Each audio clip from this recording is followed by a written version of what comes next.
자, 이 얘기는 여러분들께서 상당히 좀 분개하실 만한 내용이고 실제 내용도 팩트도 좀 그렇죠. 조금 더 자세하게 좀 얘기를 좀 해보도록 하겠습니다. 윤석천 평론가 나오셨습니다. 어서 오십시오. 예, 안녕하세요. 이 네. 좀 그러네요.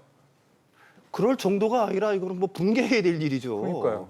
사실 뭐 아까 그 모범 내규라고 그래서 내규를 갖다가 정했으면 내규는 지켜야 되는 거 아닙니까? 그것도 안 지키고요. 근데 내규까지 어겼다는 거는 뭐 반사기행위라고 볼 수 있는 거고요. 사실 은행이라는 거는 자꾸 자기들은 사기업이라고 주장을 하죠.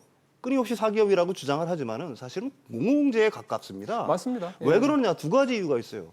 우리 현대경제에서 돈의 창조라는 논문이 있어요. 영란은행, 예, 영국의 중앙은행이 쓴 논문인데 우리가 흔히들 그렇게 알죠. 한국은행이라든지 뭐 국가가 돈을 갖다가 만들어내는 줄 알고 있지만 그렇지 않습니다. 은행은 국가와 국민으로부터 엄청난 권한을 부여받은 거예요. 자기 자본과 타인 자본을 합친 것보다도 몇 배, 몇십 배 이상의 돈을 막 빌려주고 거기서 대출이자를 갖다가 수취하지 않습니까? 네. 자기들은 돈이 없는 상태에서 그 몇 배의 돈을 갖다가 굴리고 있는 게 바로 은행이라는 조직입니다. 이게 그러네요. 국가와 국민으로부터 엄청난 권한을 물려받았고요.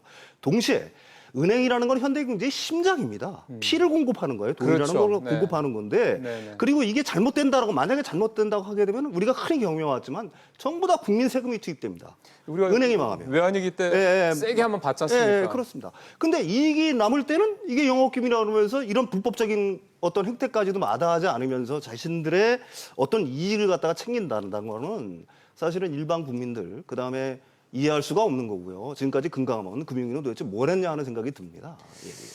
저도 사실은 평론가님만큼 그렇게 좀 하고 싶었는데요. 네네네. 저는 어쨌든 앵커를 해야 되니까 그렇죠. 조금 죽였습니다, 감정을. 근데 예. 오늘 저도 사실은 이 내용 들으면서 궁금했던 게 지금 이를테면 이제 거의 수치를 조작을 하면서까지 더 줘야 될 이자는 덜 주고 그렇죠. 덜 줘야 되는 받아야 되는 이자는 더 받고 이런 식이 했다는 거잖아요. 그럼 결국 소비자 피해 아닙니까? 그렇죠. 이게 거의 범법적인 거라는 느낌이 드는 거고 예. 이게 굉장히 많을 것 같은데요. 제가 생각하기에는 그래요. 제가 충격을 받았다는 건 소득이 있는 사람을 소득이 없는 걸로 취급하고 그러니까 말입니다. 담보가 있는 사람을 담보가 없다고 생각을 하고 그다음에 은행 영업점에서 직원이 실제로 금리를 정했는데 최고 금리를 적용해서 지들 마음대로 준다는 거는 사실은 사기행위에 가까운 거고요. 그다음에 그 신의 성실의 원칙, 민법의 신의 성실의 원칙이 완전히 위배되는 겁니다. 그렇죠. 이건 손해배상도 불가해야 될 정도고요. 만약에 우리가 지금 가계대출 규모만 따져도 1,500조 아닙니까? 그렇습니다. 여기서 0.1%포인트만 이런 식으로 해서 저는 사치라고 얘기를 하는데 만약에 그렇게 한다고 하면 그것도 1조 5천억이라는 엄청난 돈이에요. 그러니까 그게 은행들이 이렇게 조작을 해서 부가 수익으로 계속 올린다는 거 아닙니까? 그렇죠. 그렇지만 뭐 정확하게 가령 은행이 뭐 전체적으로 다 그렇지는 않았겠죠. 그렇겠죠. 그 뭐 정확한 규모를 갖다가 일단은 뭐 금감원에서 공시를 해야 된다 그러니까 그때가 돼봐야 알겠지만은 사실은 몇 천억, 몇 조 단위의 돈들이 사실 이런 식으로 해가지고 은행의 이익으로 귀속됐다고 하는 거는 국민들을 속인 거라고밖에는 볼 수가 없는 거죠. 그러니까요. 지금 뭐 아마 평론가님만 그 정도 생각하는 게 아니라 그래서 아까 강혜재 기자한테도 그걸 물어봤던 거거든요. 금감원이 지금 그 부분에 대해서는 좀 왠지 좀 이렇게 뭐 이렇게 약간 좀 강하게 이렇게 대하는 것 같지는 않다 그런 얘기도 물론 했던 건데 아까 좀 손해배상 얘기를 잠깐 하셨기 때문에 그걸 조금 더 여쭤봤으면 좋겠는데 이렇게 되면은 이게 뭐 형사적으로 할 수는 없겠지만 피해 부분이 어느 정도 이제 만약에 윤곽이 드러나 이렇게 되면은 피해자 입장에서 봤을 때는 그러니까 자기가 자기 개인 정보가 이렇게 조작돼서 이렇게 대출금리 산정에 이용됐다는 걸 확인할 수 있다면 소송을 실제로 이렇게 할 수 있는 거 아닌가 싶은데요. 저는 당연히 그렇게 될 거라고 저는 봅니다. 일단은 민법상의 신의성실의 원칙에 위배돼 있잖아요. 나와 은행과의 계약이지 않습니까? 그거는 자기들 내규에서 하는 거고요. 내규 자체를 자신들이 스스로 어겼지 않습니까? 내가 소득이 있는데 내 소득이 없는 걸로 하고 내 담보 가치가 이 정도 되는데 그 담보 가치를 낮춰가지고 나한테 가상금리를 더 내게 했다고 하면은 그거는 분명히 손해배상을 할 수 있는 나는 법률 전문가는 아니지만은 이거 뭐 상식적인 선에서 얼마든지 손해배상이 가능하지 않겠습니까, 정부가? 또 뭐 어디 로펌 같은 데서 좀 뭐 내용을 보고 뭐 일단 집단 소송 같은 거를 또 주도적으로 할 수도 있겠다는 생각이 좀 드는데 근데 아까 그 부분 했을 때 금감원이 좀 소극적이다는 부분을 지적을 했을 때 금감원의 얘기가 뭐였냐면은 은행들이 의도적으로 이걸 했는지 여부에 대해서 따지려면 전문 검사 영역이기 때문에 시간이 필요하다. 뭐 등등등 이렇게 약간 발을 빼는 듯한 얘기를 하는 거 보면 본인들이 그거에 대해서 명확하게 정말 은행들이 인위적으로 이런 걸 했던 거에 대해서 증거를 확보하거나 이거를 분석해내기가 쉽지 않을 수도 있다라는 느낌이 좀 살짝 들어서요. 저는 뭐 그렇지는 않다고 봅니다. 은행이 분명히 담보물이 있는 물건에서는 감정 평가서라든지 담보물을 뭐 등기등본 이런 걸 전부 다 받았을 거고요.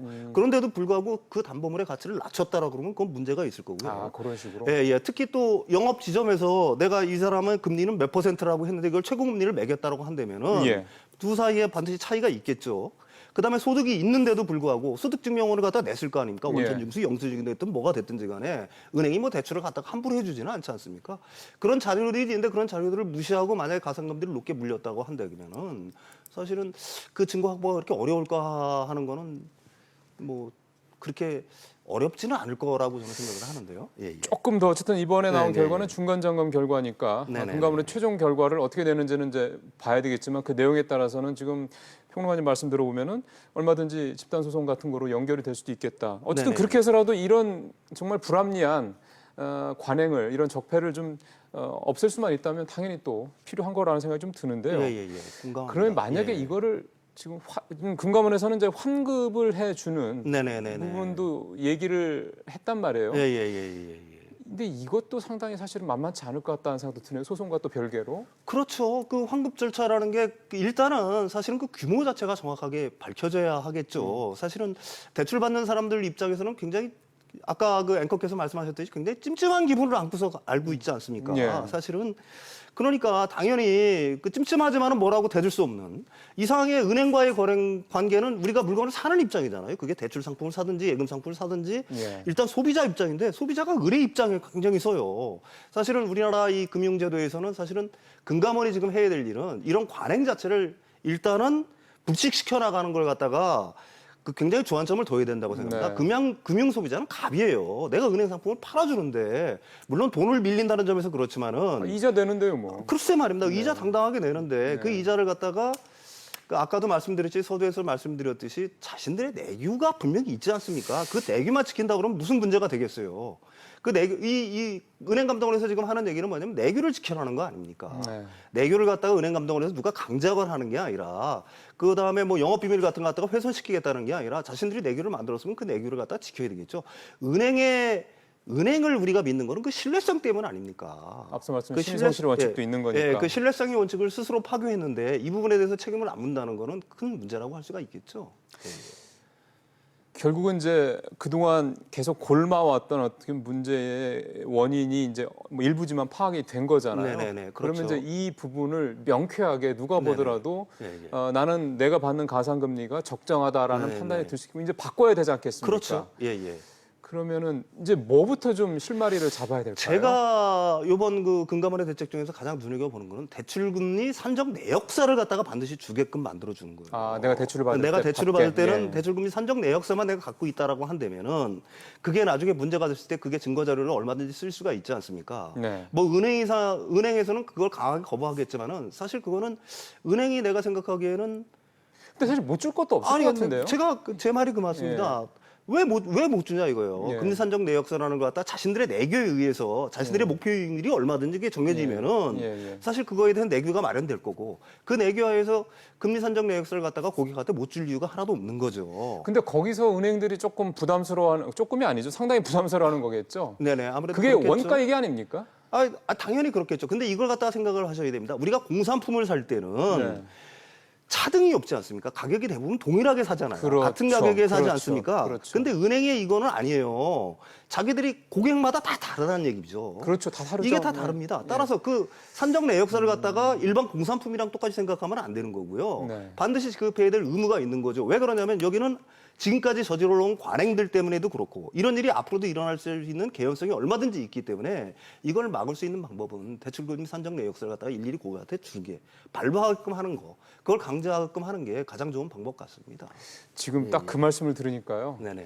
저희가 요즘에 이 고용 문제에 대해서 굉장히 좀 집중하고 살고 있지 않습니까? 예. 만약에 은행이 그런 식으로 이 대출 금리 산정 내역서라는 이게 이제 네네네. 자리 잡히게 되면은 네네. 여기에 또 인력들이 또 필요할 거 아닙니까? 당연히 그렇겠죠. 은행에 또 고용 창출이 늘어날 수 있는 나올 수 있는 또 방법이 아닐까.